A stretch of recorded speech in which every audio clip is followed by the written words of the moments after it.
What's the greatest piece of advice you've received? Man, that's like a lot. Okay, I'll give you the greatest piece of advice I've received in the last 6 months. My mentor, John Maxwell, he said, Rachel, what's good for you is good for them.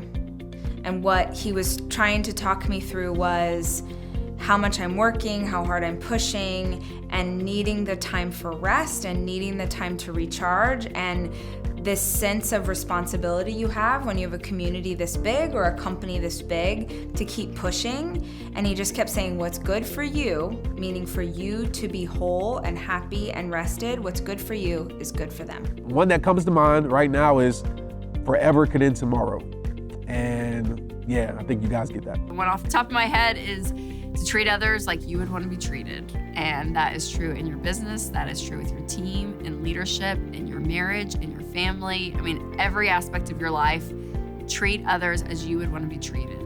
I think the thing that's always resonated with me is being a passionate, loving individual.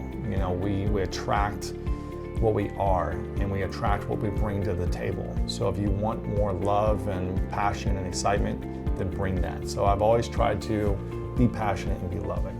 Best piece of business advice, and so it's the thing that has had the most real tangible impact on my life, came from my father-in-law.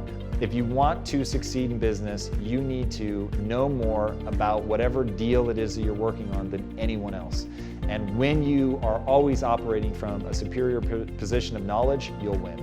I believe that we can receive advice and mentorship from people we've never even met when we read their books, when we study their lives. So one of my favorite pieces of advice is from Steve Jobs, when he said, your time is limited, so don't waste it living someone else's life.